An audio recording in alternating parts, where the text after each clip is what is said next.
بسم الله الرحمن الرحيم فاصدع بما تؤمر وأعرض عن المشركين إنا كفيناك المستهزئين الذين يجعلون مع الله إلها آخر فسوف يعلمون ولقد نعلم أنك يضيق صدرك بما يقولون فسبح بحمد ربك وكن من الساجدين واعبد ربك حتى يأتيك اليقين. அருமையான சகோதரர்களே, மதுபானத்தை பற்றி பேசினால், மதுபானத்தை எதிர்த்து பேசினால், மதுபானம் குடிப்பவனுக்கு அது பிரச்சனையாக இருக்கும், அவனுக்கு நோவினை தான் ஏற்படுத்தும். அதே போன்று ஷிர்க்கை பற்றி பேசினால், தர்கா வழிபாடு செய்யக்கூடியவர்களுக்கு, தர்காக்களுக்கு வழிபடக்கூடியவர்களுக்கு நோவினை ஏற்படுத்தும். அதற்காக வாய்மூடி இருக்க முடியுமா? நபிமார்கள் வாய்மூடி இருந்தார்களா? அல்லாஹ் சொல்கிறான், ஃபஸ்தா பிமா தூமர் வஅரித் அனில் முஷ்ரிகீன். மக்காவுடைய வாழ்க்கையிலே இறங்கக்கூடிய வசனம். நபி அவர்கள் பல சோதனைகள், இன்னல்கள், கஷ்டங்களை சந்தித்துக் கொண்டிருக்கின்ற பொழுது அருளப்பெற்ற வசனம், நபியே உமக்கு ஏவப்பட்டதை உடைத்து சொல்வீராக. உமக்கு எது ஏவப்படுகிறதோ அதை உடைத்து சொல்வீராக, முஷ்ரிகீன்களை புறக்கணித்து விடுவீராக என்று அல்லாஹு தஆலா வசனத்தை இறக்குகிறான் என்று சொன்னால் வாய் மூடி இருக்க முடியுமா?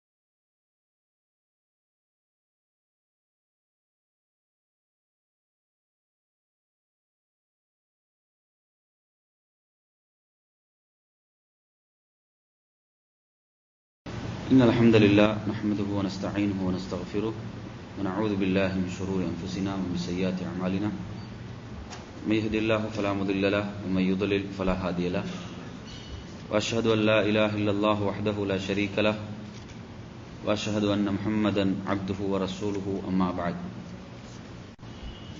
يا أيها الذين آمنوا اتقوا الله حق تقاته ولا تموتن إلا وأنتم مسلمون يا أيها الناس اتقوا ربكم الذي خلقكم من نفس واحدة وخلق منها زوجها وبث منهما رجالا كثيرا ونساء واتقوا الله الذي تساءلون به والأرحام إن الله كان عليكم رقيبا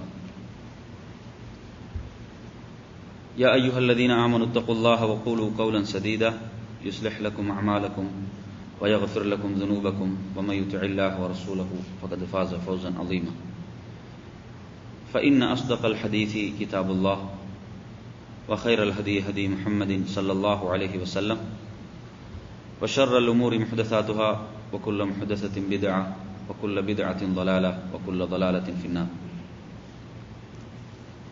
கண்ணியத்திற்குரிய வல்ல அல்லாஹ்வின் நல்லடியார்களே,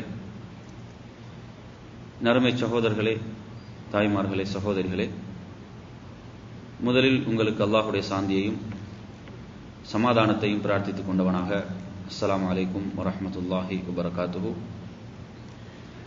அல்லாஹ்வுடைய பேரருளின் காரணத்தால் இந்த இடத்தில் நாம்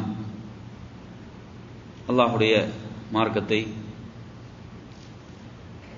தூய்மையான வடிவிலே விளங்கி செயல்பட வேண்டும் என்ற ஒரு உயரிய நோக்கில் அமர்ந்திருக்கிறோம். நறுமையான சகோதரர்களே, இது மிகச்சிறந்த ஒரு உயர்ந்த ஒரு இபாதத்தாக, வணக்கமாக இருந்து கொண்டிருக்கிறது.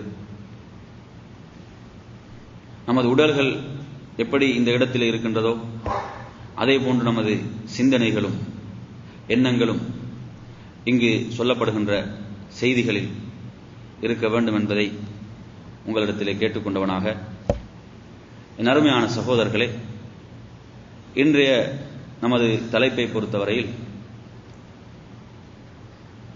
சத்திய வழியிலே பயணம் செய்கின்ற பொழுது என்ற ஒரு தலைப்பை நாம் இன்று தெரிவு செய்திருக்கிறோம். உண்மையிலே நாம் இந்த தலைப்பை ஏன் தெரிவு செய்தோம் என்றால், நாம் இந்த உண்மையான தீனுல் இஸ்லாத்திலே உறுதியாக நிலையாக இருப்பதற்கும் இந்த உலக வாழ்க்கையிலே நாம் சந்திக்கின்ற சவால்கள், நாம் சந்திக்கின்ற பிரச்சனைகள், துன்பங்களை பொறுமையோடு சகித்துக்கொண்டு நாம் நமது இலக்கான அந்த உன்னதமான சுவர்க்கத்தை நோக்கிய நமது பயணத்தை நாம் தொடர வேண்டும் என்பதற்காகத்தான் இந்த தலைப்பை நாம் தெரிவு செய்தோம். என் அருமையான சகோதரர்களே, ரப்புல் ஆலமீன் அல் குர்ஆன் நெடுகிலும் நபிமார்கள் எப்படியான சோதனைகளை எல்லாம் சந்தித்தார்கள், எப்படியான இன்னல்களை எல்லாம் அவர்கள் சந்தித்தார்கள், எப்படியெல்லாம் அவர்கள் அந்தந்த சமூகத்தால் கேவலப்படுத்தப்பட்டார்கள், எள்ளி நகையாடப்பட்டார்கள். இவைகளையெல்லாம் அல்லாஹு தஆலா அல் குர்ஆன் நெடுகிலும் ஏன் சொல்கிறான், எதற்காக சொல்கிறான் என்றால், மறுமை நாள் வரை, இறுதி நாள் வரை வருகின்ற ஒவ்வொரு முஸ்லிமும், ஒவ்வொரு மூமினும் இதிலிருந்து மிகப்பெரிய ஒரு படிப்பினையை பெற்றுக்கொள்ள வேண்டும் என்பதற்காகத்தான் அந்த ரப்புல் ஆலமீன் குறிப்பிடுகிறான். என் அருமையான சகோதரர்களே, நபிகளார் ஸல்லல்லாஹு அலைஹி வஸல்லம் அவர்கள் ஓரிரை கொள்கையின்பால் மக்களை அழைப்பதற்கு முன்னால், அல்லாஹ்வுடைய மார்க்கத்தின்பால் மக்களை அழைப்பதற்கு முன்னால், அவர்களுக்கு நபித்துவம், தூதுத்துவம் என்பது வழங்கப்படுவதற்கு முன்னால் அந்த சமூகத்தில் அவர்களுக்கு இருந்த அங்கீகாரம் என்ன, அவர்களுக்கு இருந்த மரியாதை என்ன, அவர்களுக்கு இருந்த அந்தஸ்து என்ன, அவர்கள் எப்பொழுது ஓரிரை கொள்கையின்பால் மக்களை அழைக்க ஆரம்பிக்கின்றார்களோ அதற்கு பிறகு எப்படியான ஒரு நிலை அவர்கள் சந்திக்கிறார்கள். என் அருமையான சகோதரர்களே, நபிகளார் ஸல்லல்லாஹு அலைஹி வஸல்லம் அவர்கள் கூட எண்ணி பார்த்திருக்க மாட்டார்கள் இப்படியான ஒரு எதிர்ப்பு, இப்படியான சவால்களுக்கெல்லாம் முகம் கொடுக்க ஏற்படுமா என்று அவர்கள் கூட எண்ணி இருக்க மாட்டார்கள். அப்படியான பிரச்சனைகளை, சவால்களை எல்லாம் அவர்கள் அந்த சமூகத்திலே சந்தித்தார்கள் என்பதை பார்க்கிறோம். எந்த அளவுக்கு என்று சொன்னால், நுபுவத்துக்கு முன்னால், நபித்துவத்துக்கு முன்னால் அவரை ஒரு அல் அமீன், நம்பிக்கையாளர், ஒரு உண்மையாளர் என்று அந்த சமூகம் அவரை மிகவும் கண்ணியத்தோடு அழைத்து வந்தது. அவர்களுடைய வார்த்தைக்கு ஒரு கண்ணியம் இருந்தது. அவர்களை ஒரு நம்பிக்கைக்குரிய மனிதராக அவர்கள் பார்த்தார்கள். ஆனால் எப்பொழுது அவர்கள் சத்திய தீனுல் இஸ்லாத்தை முன்வைத்தார்களோ, ஓரிரை கொள்கையின்பால் மக்களை அழைத்தார்களோ, அதற்கு பிறகு நிலைமை தலைகீழாக மாறுகிறது. அவரை ஒரு சூனியக்காரன் என்று சொல்ல ஆரம்பித்தார்கள். எந்த நாவுகள் அவரை ஒரு அல் அமீன், நம்பிக்கையாளர் என்று எந்த நாவுகள் போற்றியதோ, எந்த நாவுகள் அவரை ஒரு உண்மையாளர் என்று போற்றியதோ, அந்த நாவுகள் அவரை ஒரு சூனியக்காரன் என்று சொல்வதற்கு தயங்கவில்லை, அவரை ஒரு பொய்யர் என்று சொல்வதற்கு தயங்கவில்லை, அவரை ஒரு மனநோயாளி என்று சொல்வதற்கு அவர்கள் தயங்கவில்லை, அவரை ஒரு பைத்தியம் பிடித்த மனிதர் என்று சொல்வதற்கு அந்த நாவுகள் தயங்கவில்லை. என் அருமையான சகோதரர்களே, அல் குர்ஆன் அவைகளை மிக தெளிவாக சொல்லிக் கொண்டிருப்பதை பார்க்கிறோம். قال ان رسولكم الذي ارسل اليكم لمجنون. அந்த தூதரை அவர்கள் எப்படி சொன்னார்கள்? இவர் ஒரு பைத்தியக்காரர் என்று சொன்னார்கள். கொஞ்சம் சிந்தித்து பாருங்கள். நான் ஏன் இவைகளை உங்களுக்கு ஆரம்பமாக நினைவுபடுத்துகிறேன் என்று சொன்னால், உண்மையிலே ஒரு சத்திய வழியிலே நாம் பயணம் செய்ய ஆரம்பிக்கின்ற பொழுது, உண்மையான வழியிலே நாம் நமது பயணத்தை துவங்குகின்ற பொழுது, நம்மை யாரெல்லாம் புகழ்ந்தார்களோ, நம்மை யாரெல்லாம் கண்ணியப்படுத்தினார்களோ, நம்மை யாரெல்லாம் புகழ் வார்த்தைகளை கொண்டு பேசினார்களோ, அந்த நாவுகளை இகழ ஆரம்பிக்கும், அந்த நாவுகளை நம்மை கேவலப்படுத்தும், அந்த நாவுகளை நம்மை தூற்றும் என்பதற்கு இது மிகப்பெரிய ஆதாரமாக இருந்து கொண்டிருக்கிறது. யாருமே அங்கு மரணித்து விடவில்லை. நுபுவத்துக்கு முன்னர் வாழ்ந்து கொண்டிருந்த மனிதர்கள் தான் நுபுவத்துக்கு பின்னரும் வாழ்ந்து கொண்டிருந்தார்கள். நுபுவத்துக்கு முன்னர் நபி அவர்களுக்கு நபித்துவம் கிடைப்பதற்கு முன்னர் வாழ்ந்து கொண்டிருந்த அதே மனிதர்கள் தான் நபித்துவத்துக்கு பிறகும் வாழ்கிறார்கள்.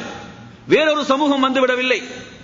அதே நாவுகள் அவரை உண்மையாளர் என்று நம்பிக்கையாளர் என்று போற்றிய அதே நாவுகள் அவரை ஒரு பொய்யர் என்றும், அவரை ஒரு சூனியக்காரர் என்றும், அவரை ஒரு பைத்தியக்காரர் என்றும், அவரை ஒரு சாஸ்திரக்காரர் என்றும் சொல்கிறதென்றால் இதிலிருந்து நாம் பெற வேண்டிய படிப்பினை என்ன அருமையான சகோதரர்களே? இதிலிருந்து நாம் பெற்றுக்கொள்ள வேண்டிய மிக உன்னதமான முக்கியமான படிப்பினை என்னவென்றால், உண்மையிலே நாம் உண்மையான கொள்கையிலே சத்திய கொள்கையிலே நாம் நமது பயணத்தை ஆரம்பிக்கின்ற பொழுது நிச்சயமாக இப்படியான சவால்களை, இப்படியான எதிர்ப்புகளை நிச்சயமாக நாம் சந்தித்தே ஆக வேண்டும் என்பதை நாம் இதிலிருந்து விளங்குகிறோம். என் அருமையான சகோதரர்களே, அல்லாஹு தஆலா குர்ஆனிலே சொல்கிறான், கதாலிக மா அத்தல்லதீன மின் கப்லிஹிம் மிர் ரசூலின் இல்லா காலு சாஹிருன் அவ் மஜ்னூன். நபியை பார்த்து அல்லாஹு தஆலா சொல்கிறான், அவருக்கு முன்னால் வந்த இறை தூதர்கள், அவருக்கு முன்னால் வந்த நபிமார்கள் இந்த சத்தியத்தை சொன்ன பொழுதெல்லாம் அவர்கள் சூனியக்காரர்கள் என்றும் பைத்தியக்காரர்கள் என்றும் அந்த சமூகத்தினரால் இழிந்துரைக்கப்பட்டார்கள். நன்றாக கவனியுங்கள். இறுதி தூதர் நபிகள் நாயகம் ஸல்லல்லாஹு அலைஹி வஸல்லம் அவர்கள் மாத்திரமல்ல, அதற்கு முன்னர் யாரெல்லாம் இந்த ஓரிரை கொள்கையின் பால் மக்களை அழைத்தார்களோ, இந்த ஏகத்துவத்தின் பால் மக்களை அழைத்தார்களோ, அந்த அனைத்து நபிமார்களும் அந்த அனைத்து இறை தூதர்களும் சூனியக்காரர்கள் என்று அந்த சமூகத்தால் இழிந்துரைக்கப்பட்டார்கள். ஒரு பைத்தியக்காரர் என்று. எவ்வளவு சிறந்த மனிதர்கள் நபிமார்கள், கொஞ்சம் சிந்தித்து பாருங்கள். அல்லாஹு தஆலா எப்படியான மனிதர்களை இறை தூதர்களாக தெரிவு செய்தான். நம்பிக்கைக்குரிய மனிதர்களை அல்லாஹு தஆலா தெரிவு செய்தான். சிறப்பான மனிதர்களை அல்லாஹு தஆலா தெரிவு செய்தான். முன்மாதிரி மிக்க மனிதர்களை தெரிவு செய்தான். அப்படிப்பட்ட அந்த மனிதர்கள், அப்படிப்பட்ட அந்த மனித புனிதர்கள் சூனியக்காரர்கள் என்றும் பைத்தியக்காரர்கள் என்றும் அந்த சமூகத்தால் அடையாளப்படுத்தப்படுகிறார்கள் என்று சொன்னால், கேவலப்படுத்தப்படுகிறார்கள் என்று சொன்னால், இதிலிருந்து நாம் விளங்குவது என்ன? நாம் பெற வேண்டிய படிப்பினை என்ன? உண்மையிலே இந்த உண்மையான தீனுல் இஸ்லாத்தை நாம் பின்பற்ற ஆரம்பிக்கும் பொழுது சூனியக்காரர்கள் என்றும் மனம் குழம்பியவர்கள் என்றும் பைத்தியக்காரர்கள் என்றும் இப்படியெல்லாம் நிச்சயமாக அழைக்கப்படுவோம் என்பதை அல்லவா இது சொல்லிக் கொண்டிருக்கிறது. என் அருமையான சகோதரர்களே, இன்னும் பாருங்கள், அல்லாஹு தஆலா தனது திருமறையிலே குறிப்பிடுகிறான், வஅஜிபு அன் ஜாஅஹும் முன்திரும் மின்ஹும் வகாலல் காஃபிரூன ஹாதா சாஹிருன் கذاب. அந்த இறை தூதர்கள் அவர்களுக்கு அச்சமூட்டி எச்சரிக்கை செய்த பொழுது அவர்கள் என்ன சொன்னார்கள்? அந்த இறை நிராகரிப்பாளர்கள் சொன்னார்கள், இவர் ஒரு சூனியக்காரர், இவர் ஒரு பொய்யர் என்று சொன்னார்கள். என் அருமையான சகோதரர்களே, கொஞ்சம் சிந்தித்து பாருங்கள். இவர்கள் இந்த வைத்த வாதங்கள், சூனியக்காரர் என்பதாக இருந்தாலும் சரி, ஒரு பைத்தியக்காரர் என்ற வாதமாக இருந்தாலும் சரி, பொய்யர் என்ற வாதமாக இருந்தாலும் சரி, அனைத்தும் இவர்களுடைய கற்பனைகள்.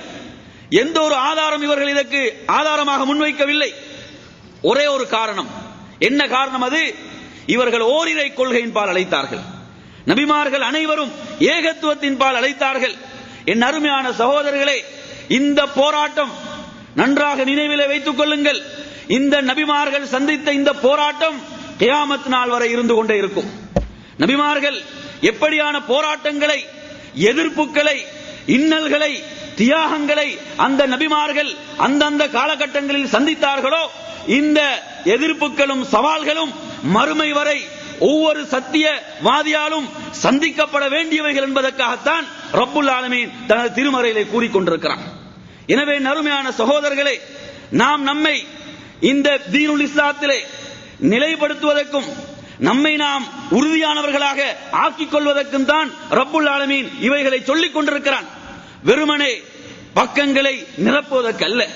அல் குர்ஆன் இவைகளை சொல்கிறது என்றால், நபிமார்களுடைய வாழ்க்கையிலே சில முக்கியமான இடங்களை மாத்திரம் பொறுக்கி எடுத்து அல் குர்ஆன் நமக்கு தருகிறது என்றால் அது எதற்கு? அதிலிருந்து நாம் படிப்பினைகள் பெற வேண்டும். அதிலிருந்து நாம் நமது மனோநிலையை, சவால்களை சந்திக்கின்ற ஒரு நிலைக்கு மாற்றிக்கொள்ள வேண்டும் என்பதற்காகத்தான் ரப்புல் ஆலமீன் சொல்லிக் கொண்டிருக்கிறான்.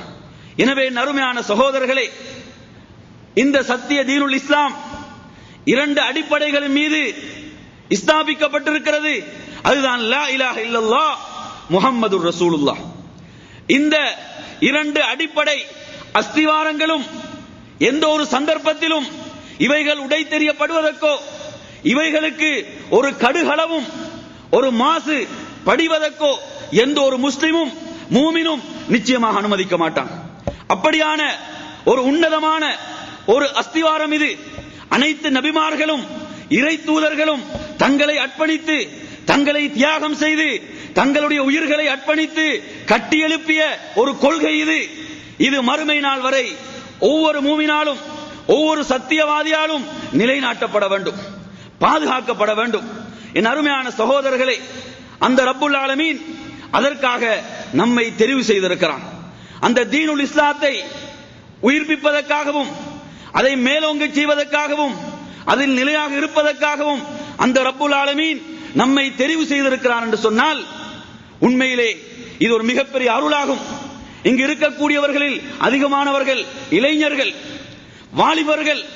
நிச்சயமாக நமது தோள்களில் ஒரு மிகப்பெரிய ஒரு பொறுப்பு சுமத்தப்பட்டிருக்கிறது.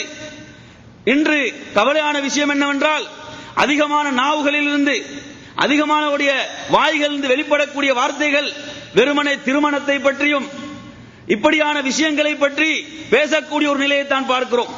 ஒரு வாலிபர் என்று வந்துவிட்டாலே திருமணத்தை பற்றி மாத்திரம் பேசக்கூடிய ஒரு நிலையை பார்க்கிறோம். திருமணம் மாத்திரம் தான் லட்சியமா? இல்லை என் அருமையான சகோதரர்களே, திருமணம் மாத்திரம் லட்சியம் அல்ல. ஷேகுல் இஸ்லாம் இப்னு தைமியா ரஹிமஹுல்லாஹ் போன்றவர்கள் தங்களை அல்லாஹ்வுடைய தீனுக்காக அர்ப்பணித்தார்கள். அவர்களுக்கு திருமணம் செய்து கொள்வதற்கு கூட வாய்ப்பு கிடைக்கவில்லை என்பதை பார்க்கிறோம். என் அருமையான சகோதரர்களே, இளைஞர்கள், வாலிபர்கள், அவர்களுடைய தோள்களில் தான் இந்த தீன், இந்த மார்க்கம் இது சுமத்தப்பட்டிருக்கிறது. அதை வெற்றிகரமாக அந்த இலக்கை நோக்கி நகர்த்த வேண்டியவர்களாக இளைஞர்கள், வாலிபர்கள் இருந்து கொண்டிருக்கிறார்கள். நபிகளார் ஸல்லல்லாஹு அலைஹி வஸல்லம் அவர்கள் மதீனாவுடைய தாவாவுக்காக, மதீனாவுடைய அழைப்பு பணிக்காக முதலாவது தெரிவு செய்து அனுப்பியது ஒரு இளைஞரை. அவர்தான் முஸாப் இப்னு உமைர் ரலியல்லாஹு அன்ஹு அவர்கள். அவர்கள் மிகப்பெரிய ஒரு களத்தை, தாவாவுடைய களத்தை மதீனாவிலே உருவாக்கி காட்டினார்கள். நபி அவர்கள் மதீனாவுக்கு செல்வதற்கு முன்னால் ஒவ்வொரு வீட்டையும் இஸ்லாம் தட்டி இருந்தது. ஒவ்வொரு வீட்டுடைய கதவையும் இஸ்லாத்தை தட்டிய ஒரு நிலையில் ஒரு மிகப்பெரிய வெற்றியோடு தான் அவர் மக்காவை நோக்கி திரும்பினார். அப்படியான ஒரு அழகான ஒரு களத்தை மதீனாவிலே உருவாக்கிவிட்டு தான் முஸாப் இப்னு உமைர் ரலியல்லாஹு அன்ஹு அவர்கள் மக்காவை நோக்கி திரும்பினார்கள்.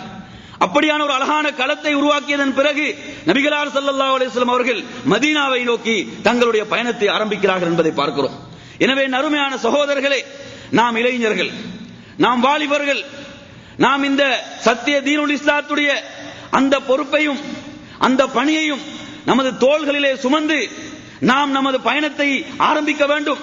நாளை மறுமையுடைய நாளில் அல்லாஹ்வின் முன்னிலையில் சஹாபாக்கள் தங்களுடைய பணிகளை அல்லாஹ்வின் முன்னிலையிலே சொல்வார்கள்.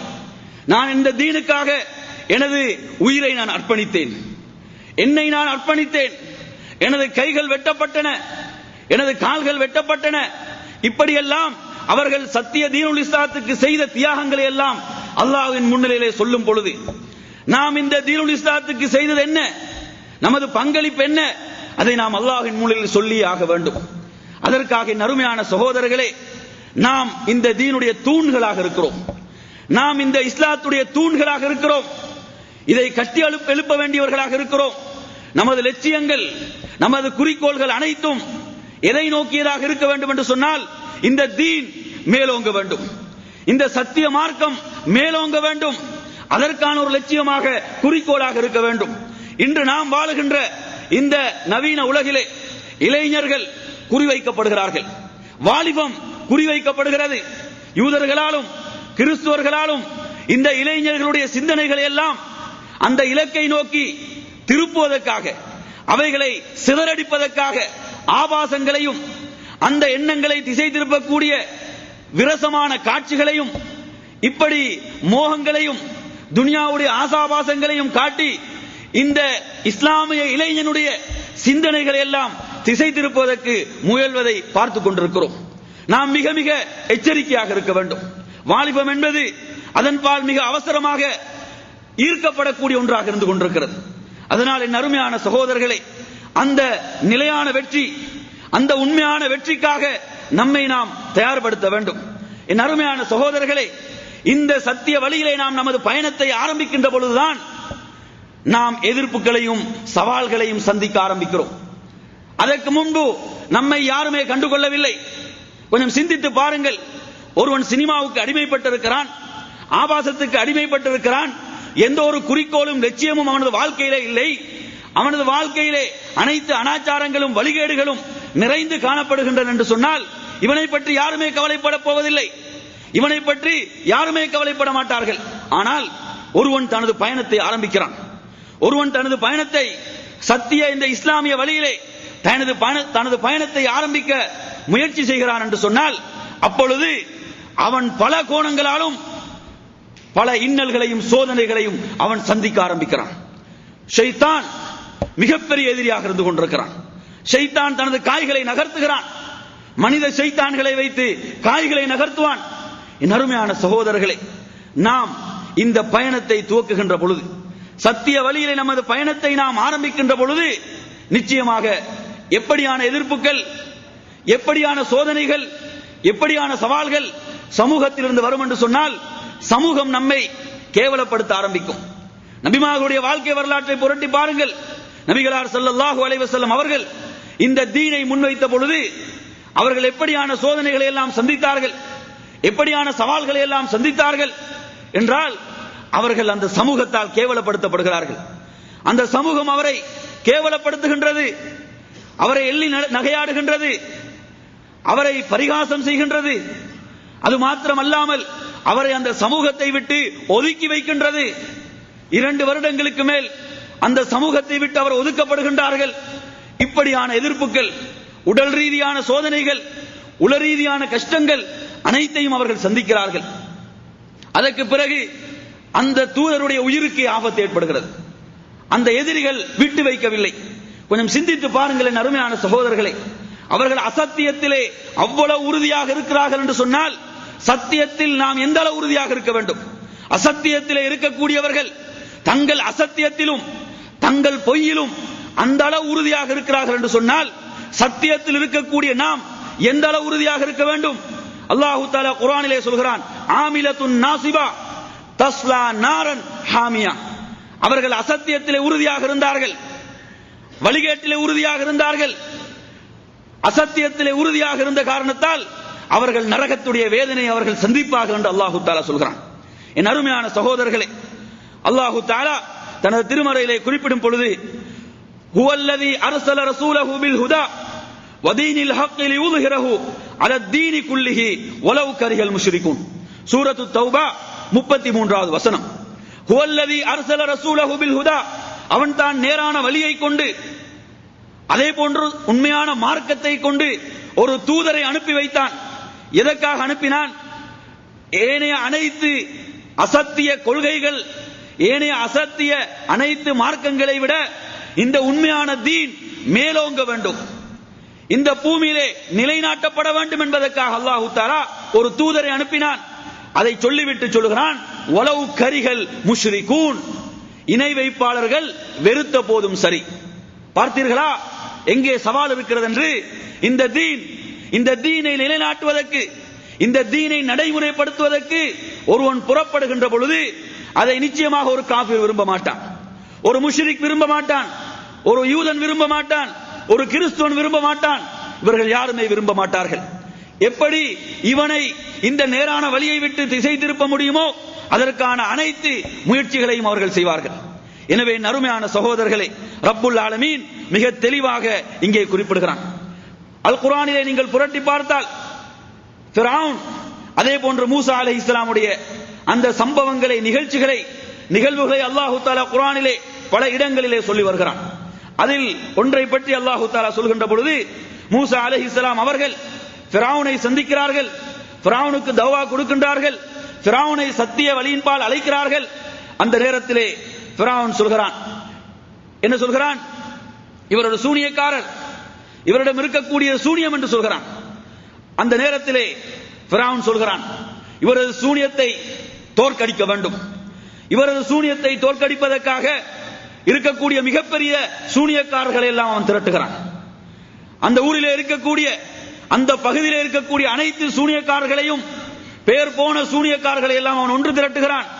ஒன்று திரட்டி ஃபஜுமிய ஸஹரத்துல் மீகாத்தி யௌமின் மஅலூம், ஒரு நாளை நிர்ணயிக்கிறான், ஒரு குறிப்பிட்ட நாளை போடுகிறான். இந்த நாளில் நாம் சந்திப்போம், நமது சூனியக்காரர்களும் நீரும் சந்திப்போம். வகீல லின்னாஸி ஹல் அன்தும் முஜ்தமிஊன், அந்த நாளில் மக்கள் எல்லாம் ஒன்று கூடுவார்களா என்றும் அவன் கேட்கிறான். அதற்கு பிறகு லஅல்லனா நத்தபிஉ ஸஹரத இன் கானூ ஹுமுல் காலிபூன், அவன் கேட்கிறான், நமது சூனியக்காரர்கள் அவரை மூசாவை மிகைத்து விட்டால் அந்த மக்கள் எல்லாம் எம்மை பின்பற்றுவார்கள், அதற்காக மக்கள் அனைவரையும் ஒன்று கூட்டுங்கள், மக்கள் அனைவரையும் ஒன்று திரட்டுங்கள். மக்கள் அனைவரையும் ஒன்று திரட்டி நாம் எந்த சூனியக்காரர்களை அழைத்திருக்கிறோமோ அந்த சூனியக்காரர்களால் மூசா தோற்கடிக்கப்பட வேண்டும், அதற்கு பிறகு அந்த மக்கள் எல்லாம் நம்மை பின்பற்றுவார்கள் என்று ஃபிரௌன் கூறுகிறான். அதற்கு பிறகு ஃபலம்மா ஜாஅ அஸ்-ஸஹரா, சூனியக்காரர்கள் வருகிறார்கள், மிகப்பெரிய சூனியக்காரர்கள், பேர் போன சூனியக்காரர்கள் எல்லாம் வருகிறார்கள். வந்து ஃபிரௌனிடம் கேட்கிறார்கள், காலூ லி ஃபிரௌன இன்ன லனா லஅஜ்ரன் இன் குன்னா நஹ்னுல் காலிபீன், நாம் அந்த மூசாவை வெற்றி கொண்டால், நாம் அந்த மூசாவை மிகைத்து விட்டால் நமது சூனியத்தால் நமக்கு கிடைக்கக்கூடிய சன்மானம் என்ன, நமக்கு நீர் எதை சன்மானமாக வழங்க காத்துக் கொண்டிருக்கிறீர் என்று அந்த சூனியக்காரர்கள் கேட்கிறார்கள். அந்த நேரத்திலே ஃபிரௌன் சொல்கிறான், قال نعم وانكم اذا لمن المقربين, அப்படி நீங்கள் மூசாவை வெற்றி கொண்டால் நீங்கள் தான் எனக்கு மிக நெருக்கமானவர்கள், எனது அரச அவையிலே, எனது அரச தர்பாரிலே எனக்கு மிக மிக நெருக்கமானவர்கள் நீங்கள் தான், உங்களைத்தான் மிக நெருக்கமானவர்களாக நாம் வைத்துக் கொள்வேன் என்று சொல்லி ஃபிரௌன் அறிவிக்கிறான். அதற்கு பிறகு குறிப்பிட்ட நாள் வருகிறது, மக்கள் எல்லாம் ஒன்று கூட்டப்படுகிறார்கள், மக்கள் எல்லாம் ஒன்று சேர்க்கப்படுகிறார்கள். அந்த மக்கள் எல்லாம் ஒன்று சேர்ந்த அந்த திடலிலே قال لهم மூசா, மூசா அலைஹிஸ்ஸலாம் அவர்கள் கூறுகிறார்கள், அல்கூ மா அன்தும் முல்கூன், நீங்கள் எதை போடுகின்றீர்களோ அவைகளை போடுங்கள் என்று மூசா அலைஹிஸ்ஸலாம் அவர்கள் அழைப்பு விடுக்கிறார்கள். அதற்கு பிறகு அந்த சூனியக்காரர்கள் فالقوا حبالهم وعصيهم وقالوا بعزة فرعون إنا لنحن الغالبون, அவர்கள் தங்களிடம் இருந்த அந்த கயிறுகளை எல்லாம் அவர்கள் போட்டார்கள். எப்படி போட்டார்கள்? ஃபிரௌனுடைய கண்ணியத்தின் மீது, ஃபிரௌனுடைய கண்ணியத்தை சொன்னவர்களாக நிச்சயமாக நாம் தான் வெற்றி பெறுவோம் என்று அவர்கள் போட்டார்கள். அதற்கு பிறகு மூசா அலைஹிஸ்ஸலாம் அவர்கள் ஃபஅல்கா மூசா அஸா, மூசா அலைஹிஸ்ஸலாம் அவர்கள் தனது தடியை போடுகிறார்கள். ஃபைதா ஹிய தல்கஃபு மா யஃபிகூன், அவர்கள் போட்ட அந்த அனைத்து கயிறுகளும் பாம்புகளை போன்று அங்கு உலவிக் கொண்டிருந்த அனைத்தையும் அந்த மூசா அலைஹிஸ்ஸலாமுடைய தடி அந்த பாம்பாக மாறி அனைத்தையும் விழுங்கி விடுகிறது. அல்லாஹ்வுடைய தீன், அங்கே சத்தியம் வெற்றி பெறுகிறது. அந்த நேரத்திலே ஃபவுல்கிய ஸஹரத்து சாஜிதீன், மிகப்பெரிய சூனியக்காரர்கள், ஃபிரௌன் பேர் போன அந்த சூனியக்காரர்களை ஒன்று திரட்டினான். அந்த அனைவரும் சுஜூதிலே விழுந்தார்கள், அனைவரும் சுஜூதிலே விழுகிறார்கள். قالوا آمنا برب العالمين, மூசா அலைஹிஸ்ஸலாம் அவர்கள் எந்த ரப்பின் பால் மக்களை அழைப்பு விடுத்தார்களோ அந்த அகிலங்களுக்கு அதிபதியான இரட்சகனான ரப்பை நாம் ஏற்றுக்கொண்டோம், அந்த ரப்பை நாம் நம்பிக்கை கொண்டோம். ரப்பி மூசா வ ஹாரூன், அது மூசாவுடைய ஹாரூனுடைய ரப் என்று சொல்லி அவர்கள் சத்திய வழியை தெரிவு செய்தார்கள், சத்திய வழிக்குள் தங்களை நுழைத்துக் கொண்டார்கள், சத்திய மார்க்கத்துக்குள் தங்களுடைய கால்களை எடுத்து வைக்கிறார்கள், பாதங்களை எடுத்து வைக்கிறார்கள். அந்த நேரத்திலே எப்படியான ஒரு சவாலை அவர்கள் எதிர்கொண்டார்கள் என்று பாருங்கள். قال آمنتم له قبل أن آذن لكم إنه لكبيركم الذي علمكم السحر, நான் உங்களுக்கு அனுமதி வழங்குவதற்கு முன்னால் நீங்கள் ஃபிரௌனுடைய ரப்பை நம்பிக்கை கொண்டு விட்டீர்களா? அவர்தான் உங்களுக்கெல்லாம் சூனியத்தை கற்றுக் கொடுத்த மிகப்பெரிய தலைவர் என்று ஃபிரௌன் கூறுகிறான். அதற்கு பிறகு சொல்கிறான், நீங்கள் அறிந்து கொள்வீர்கள், நீங்கள் எடுத்துக்கொண்ட இந்த முடிவு இருக்கிறதே, நீங்கள் செய்த இந்த முடிவு, அல்லாஹ்வை ரப்பாக ஏற்றுக்கொண்ட இந்த முடிவு இருக்கிறதே, உங்களுக்கு மிகப்பெரிய ஒரு அழிவை உங்களுக்கு ஏற்படுத்தும், அதை அறிந்து கொள்வீர்கள் என்று ஃபிரௌன் கூறிவிட்டு சொல்கிறான், லவ் கத்தி அன்ன ஐதியக்கும் வ அர்ஜுலக்கும் மின் ஹிலாஃப், உங்களுடைய மாறுகால் வெட்டுவேன், உங்களுடைய மாறுகை வெட்டுவேன். அது மாத்திரமல்ல, உங்களை நான் என்ன செய்வேன், கழுகு மரத்திலே ஏற்றுவேன் என்று, உங்கள் அனைவரையும் ஏற்றுவேன் என்று ஃபிரௌன் அறிவிப்பு செய்கிறான். அவர்கள் சத்திய தீனுல் இஸ்லாத்தை, சத்திய கொள்கையை, ஏகத்துவத்தை, ஓரிரை கொள்கையை ஏற்றுக்கொண்ட மாத்திரத்தில் சந்திக்கக்கூடிய சவாலை பாருங்கள். அந்த நேரத்தில் அவர்கள் சொன்னார்கள், காலு லா வைர இன்னா இலா ரப்பினா முன்கலிபூன், நீ எதை வேண்டுமானாலும் செய்து கொள், அதில் நமக்கு எந்த ஒரு பிரச்சனையோ தீங்கோ இல்லை. ஏன் தெரியுமா? நாம் திரும்பி செல்ல போவது அந்த ரப்பின் பக்கம் தான். நமது மீளுதல் அந்த ரப்பின் பக்கம் தான் இருக்கிறது. நீ எதை விரும்பினாலும் செய்து கொள் என்று சொல்லி அந்த நேரத்தில் கொள்கையை, உண்மையான தீனை ஏற்றுக்கொண்டவருடைய உறுதியை பாருங்கள்.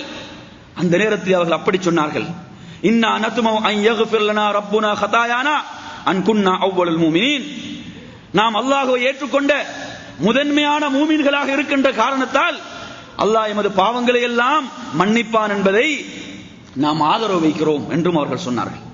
என் அருமையான சகோதரர்களை, கொஞ்சம் சிந்தித்து பாருங்கள். அந்த உண்மையான சத்தியத்தை, ஓரிரை கொள்கையை ஏற்றுக்கொண்ட மாத்திரத்தில் அவர்கள் மிகப்பெரிய ஒரு சோதனையை சந்தித்தார்கள். மாறுகாய் வெட்டப்படுகிறார்கள், மிகப்பெரிய ஒரு சோதனையை சந்திக்கிறார்கள் என்று சொன்னால் உண்மையிலே இந்த தீன், இந்த சத்திய மார்க்கம், இதை ஏற்றுக்கொண்டவர்கள் இப்படியான சோதனைகளை வரலாற்றிலே சந்தித்திருக்கிறார்கள் என்பதை அல் குர்ஆன் நமக்கு சொல்கிறது. எதற்காக தெரியுமா? நாம் உறுதியாக இருக்க வேண்டும், நாம் நிலையாக இருக்க வேண்டும். நபிகளார் ஸல்லல்லாஹு அலைஹி வஸல்லம் அவர்கள் அதிகமாக பிரார்த்தித்த துஆ, யா முகல்லிபல் குலூப் சப்பித் கல்பி அலா தீனிக், உள்ளங்களை புரட்டக்கூடியவனே, உனது மார்க்கத்தில் எனது உள்ளத்தை நிலையாக ஆக்கி வைப்பாயாக என்று பிரார்த்தித்தார்கள். அந்த பிரார்த்தனை நாம் அதிகம் கேட்க வேண்டும். ஏன் தெரியுமா? நாம் வாழக்கூடிய இந்த காலம், நபிகளார் ஸல்லல்லாஹு அலைஹி வஸல்லம் கூறியது போன்று, காலையிலே ஒருவன் மூமினாக இருப்பான், மாலையாகும் பொழுது அவன் காஃபிராக மாறிவிடுவான். மாலையிலே ஒருவன் காஃபிராக இருப்பான், மாலையிலே ஒருவன் மூமினாக இருப்பான், காலையிலே அவன் காஃபிராக மாறிவிடுவான். இப்படியான ஒரு நிலை வரும் என்று நபி அவர்கள் சொன்னார்களே, அப்படியான ஒரு நிலையில் தான் நாம் இருக்கிறோமா? ஈமான் மிகப்பெரிய சோதனைகளையும் சவால்களையும் சந்தித்துக் கொண்டிருக்கக்கூடிய காலம். எல்லா கோணங்களிலும் எதிர்ப்புகளை ஈமான் சந்தித்துக் கொண்டிருக்கிறது. நமது ரூம்ல நாம் இருக்கக்கூடிய இடத்தில் நமது ஈமானை பாதுகாக்க முடியவில்லை.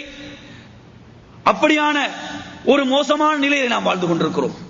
என் அருமையான சகோதரர்களே, இந்த துஆவை நாம் அதிகம் கேட்க வேண்டும்.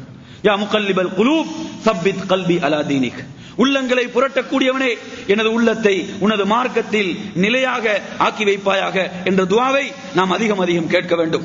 என் அருமையான சகோதரர்களே, அந்த இறை தூதர்கள், நபிமார்கள் அந்த ஓரிரை கொள்கையை, ஏகத்துவத்தை நிலைநாட்டுவதற்குத்தான் இந்த பூமியிலே அவ்வளவு தியாகங்களையும் அர்ப்பணிப்புகளையும் செய்தார்கள் என்று சொன்னால், அந்த ஓரிரை கொள்கைக்கு எதிராக வரக்கூடிய சிந்தனைகள், அவைகளை நாம் விட்டுவிடக் கூடாது.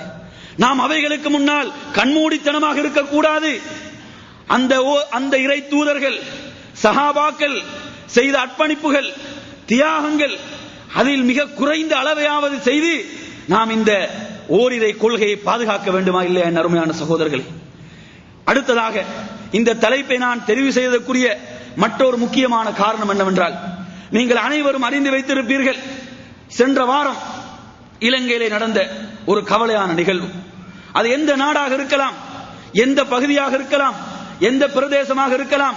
உண்மையிலே இந்த தீனுல் இஸ்லாத்துக்கும் சத்திய மார்க்கத்துக்கும் ஒரு சோதனை, ஒரு சவால் வருகிறது என்றால் நிச்சயமாக ஒவ்வொரு மூமினுடைய உள்ளமும் கவலைப்படும், ஒவ்வொரு முஸ்லிமுடைய உள்ளமும் கவலைப்படும்.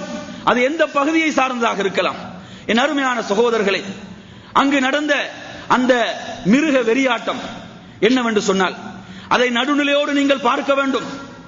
அந்த நிகழ்வை நீங்கள் நடுநிலையோடு சிந்திக்க வேண்டும். எப்படியான எதிர்ப்புகளை எல்லாம் இந்த சத்திய தீனுல் இஸ்லாம் சந்தித்துக் கொண்டிருக்கிறது. அந்த எதிர்ப்புகள் எங்கெல்லாம் வருகிறது? வரலாற்றிலே நாம் பார்க்கிறோம். இறை நிராகரிப்பாளர்கள், காபிர்கள், Abu Jahl, Abu Lahab, Utbah, Rabiah, Shaybah போன்றவர்களால் தான் இஸ்லாம் எதிர்ப்புகளை சந்தித்தது, சவால்களை சந்தித்தது என்றுதான் வரலாற்றிலே படித்திருக்கிறோம். ஃபிரௌன், ஹாமான், நம்ரூத் போன்றவர்களால் தான் நபிமார்கள் எதிர்ப்புகளை, சவால்களை சந்தித்தார்கள் என்று நாம் படித்திருக்கிறோம், குர்ஆனிலே பார்த்துக் கொண்டிருக்கிறோம். ஆனால் இன்றைய சமூகத்தில் லா இலாஹ இல்லல்லாஹ் என்ற கலிமாவை அதனுடைய பொருள் விளங்காமல் வெறும் வார்த்தைகளாக சொன்னவர்களால், ஓரிரை கொள்கையை நிலைநாட்டுவதற்காக, அல்லாஹ்வை நினைவு கூறுவதற்காக, 5 நேரம் தொழுகைக்கு அழைப்பு விடுக்கப்படுவதற்காக, அல்லாஹ்வை சுஜூத் செய்வதற்காக தூய்மையான முறையிலே நபி வழியை பின்பற்றுவதற்காக, பித்ஆக்கள் எதுவும் இல்லாமல் அல்லாஹுவை மாத்திரம் வணங்குவதற்காக கட்டப்பட்ட ஒரு மஸ்ஜித் எரிக்கப்படுகிறது என்றால், ஒரு மஸ்ஜித் தீ வைக்கப்படுகிறது என்றால், இது ஒரு மூமினுடைய உள்ளம் எவ்வளவு கவலை கொள்ள செய்கின்ற ஒரு நிகழ்வாக இருக்கிறது. அதுவும் ஒரு சிறுபான்மையாக வாழக்கூடிய ஒரு நாட்டில் பெரும்பான்மையாக காபிர்கள், புத்தர்கள், அதே போன்று அடுத்ததாக இந்துக்கள் வாழுகின்ற ஒரு நாட்டிலே இப்படியான நிகழ்வுகள் அவர்களை எப்படியெல்லாம் சிந்திக்க செய்யும், எப்படியெல்லாம் இஸ்லாத்தை பற்றி ஒரு கேவலமான மனப்பான்மையை அவர்களுடைய உள்ளங்களில் ஏற்படுத்தும்.